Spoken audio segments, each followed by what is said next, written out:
बिस्मिल्लाहिर्रहमानिर्रहीम। अस्सलाम वालेकुम। मोहम्मद जमाल उर्दू टेक्नोलॉजी न्यूज के साथ हाजिर है। सबसे पहले तो अगर आपने हमारा चैनल सब्सक्राइब नहीं किया, सब्सक्राइब के बटन पर क्लिक करके सब्सक्राइब कर लीजिए, शुक्रिया। दोस्तों, मेमोरी कार्ड ने डिवाइसेस में स्टोरेज की कमी का खूब इलाज किया है। मेमोरी कार्ड आजकल स्टोरेज बढ़ाने के अलावा अहम डाटा के बैकअप के लिए भी इस्तेमाल होते हैं।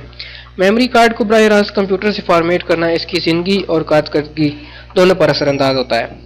इसे फॉर्मेट करने के लिए हमेशा खास तौर पर इस काम के लिए तैयार किए गए प्रोग्राम का इस्तेमाल करें।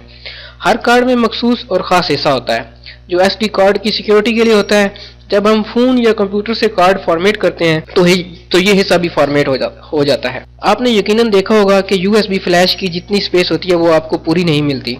दरअसल एक खास हिस्सा लेकिन थोड़ा हिस्सा इसके अपने लिए मखसूस होता है। अगर आप हमेशा मेमोरी कार्ड 100% बेहतर और बरकरार रखना चाहते हैं तो हमेशा एसडी कार्ड फॉर्मेटर का इस्तेमाल करें, जो कि खास तौर पर मेमोरी कार्ड को दुरुस्त अंदाज में फॉर्मेट करने के लिए बनाया गया है। ये एसडी, एसडीएच, एससी, एसडीएक्सी तमाम किस्म के मेमोरी कार्ड्स को बहुत बेहतर अंदाज से फॉर्मेट करता है। इस वेबसाइट का, इस प्रोग्राम का लिंक डिस्क्रिप्शन में दिया गया है, आप वहां से इसको ओपन कर सकते हैं।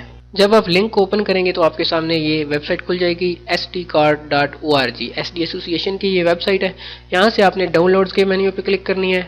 डाउनलोड्स के मेन्यू पे क्लिक करने के बाद आपके पास एक डायलॉग बॉक्स ओपन हो जाएगा। यहाँ से आप इसको मैक, विंडोज़ और मुख्तलिफ सिस्टम्स के लिए डाउनलोड कर सकते हैं। मैं विंडोज़ सिस्टम यूज़ कर रहा हूँ तो मैं यहाँ से विंडोज़ सेलेक्ट करूँगा। यहाँ से अगर नीचे आके आपने इसकी सारी टर्म्स एंड कंडीशंस को एक्सेप्ट करना है। एक्सेप्ट करने के बाद आपके पास एक डायलॉग बॉक्स खुल जाएगा। यहाँ से आप इसको डाउनलोड कर सकते हैं। मेरे पास ये ऑलरेडी डाउनलोड है तो मैं इसको ओपन करता हूँ। जी, तो ओपन करने के पास ये आपके पास इस प्रोग्राम का इंटरफेस खुल जाएगा। ये एक इंतहाई सिंपल इंटरफेस है।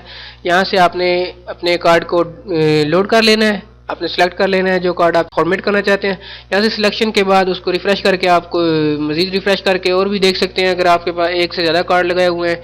रिफ्रेश करने के बाद यहाँ से आप उसकी फॉर्मेट की ऑप्शन सेलेक्ट करेंगे। क्विक फॉर्मेट करना चाहते हैं या ओवरराइट फॉर्मेट करना चाहते हैं। सेलेक्ट करने के बाद यहाँ से आप उसको फॉर्मेट का बटन आपका ग्रीन हो जाएगा तो उसके ऊपर आपने क्लिक कर देनी है। तो इसके ज़रिए आपका सारा कार्ड फॉर्मेट हो जाएगा, आपके कार्ड को कोई नुकसान भी नहीं पहुंचेगा। तो दोस्तों, अगर आपको वीडियो पसंद आई हो तो इसको लाइक करें, शेयर करें और कमेंट अपनी राय से ज़रूर आगाह करें। बहुत शुक्रिया।